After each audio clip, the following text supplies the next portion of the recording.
11 मार्च 1783। ये भारतीय इतिहास की ना एक ऐसी तारीख है जिसे अक्सर हम भूल जाते हैं। पर ये वो दिन था जिसने एक बहुत बड़ी घटना को जन्म दिया।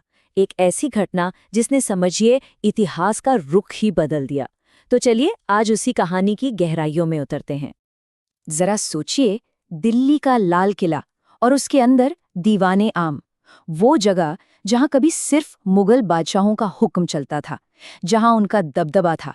आज उसी सिंहासन पर एक सिख सरदार बैठे हैं।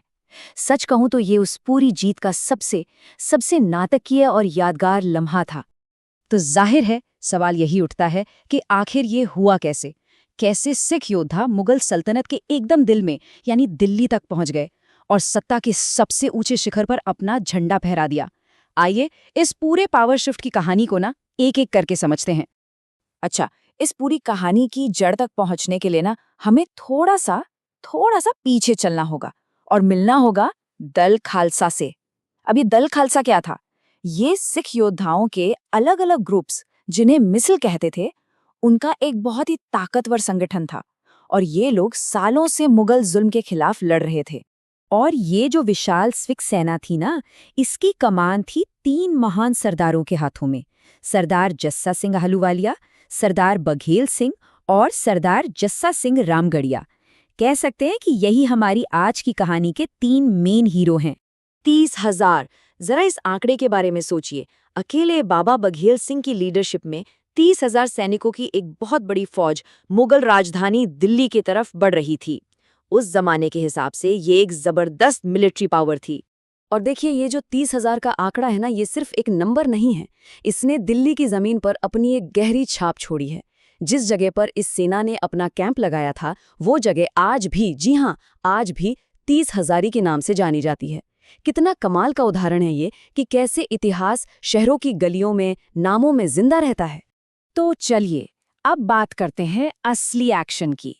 सेना दिल्ली पहुंच चुकी है और अब सीधा निशाना है मुगल सत्ता का केंद्र, लाल किला। अब यहां पर काम आई जबरदस्त स्ट्रैटेजी। हुआ यूं कि एक लोकल मिस्त्री ने दीवार की एक कमजोर जगह का राज बता दिया। बस फिर क्या था, सिख सैनिकों ने ठीक उसी जगह से दीवार तोड़ी और किले के अंदर दाखिल हो गए। और जानते हैं उस जगह का नाम क्या पड़ा?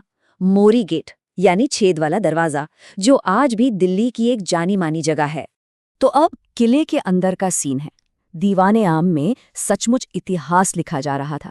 जीत के एक बड़े सिंबल के तौर पर सरदार जस्सा सिंह आहलूवालिया को मुगल तख्त पर बिठाया गया और उन्हें एक खिताब दिया गया, सुल्तान उल कौम, मतलब राष्ट्र का राजा। लेकिन रुकिए, जीत के इसी सबसे बड़े पल में ना एक डिसएग्रीमेंट भी सामने आया। सरदार जस्सा सिंह रामगढ़िया और कुछ दूसरे सरदारों का ये मानना था कि कोई एक अकेला इंसान खुद को राजा घोषित नहीं कर सकता। ये हक तो सिर्फ सरबत खालसा का है, यानी पूरे सिख समुदाय का। ये सिख सिद्धांतों की एक बहुत बड़ी मिसाल थी कि व्यक्ति से हमेशा पंथ बड़ा होता है।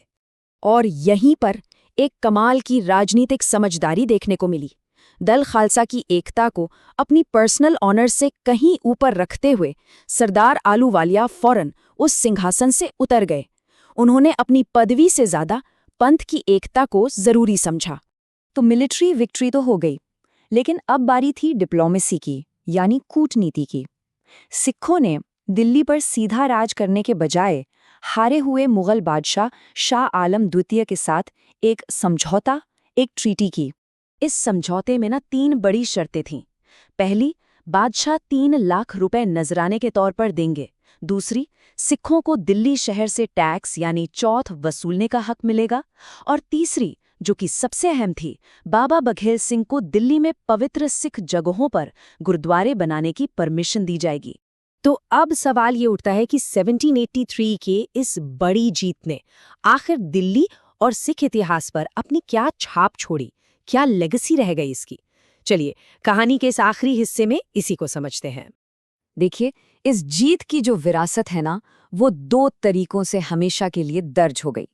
एक तो पत्थर में, यानी फिजिकल फॉर्म में, और दूसरी लोगों की आत्मा में, यानी स्पिरिचुअल फॉर्म में। जो पत्थर वाली विरासत की बात की, उसका एक जबरदस्त किस्सा है। सरदार जस्सा सिंह रामगढ़िया ने मुगल सिंहासन की वो मार्बल की स्लैब, वो पटियाई उखाड़ ली जिस पर बैठकर औरंगजेब ने गुरु तेग बहादुर जी की शहादत का फरमान सुनाया था। सोचिए, वो उसे इंसाफ के एक बहुत बड़े सिंबल के तौर पर अमृतसर ले गए, जहां वो आज भी रामगढ़िया बुंगा में रखी है। और अब बात करते हैं दूसरी विरासत की। बाबा बघेल सिंह अपने 4000 सैनिकों के साथ दिल्ली में ही रुक गए। उनका मिशन था सिख इतिहास से जुड़ी उन पवित्र जगहों को ढूंढना और वहां गुरुद्वारे बनवाना।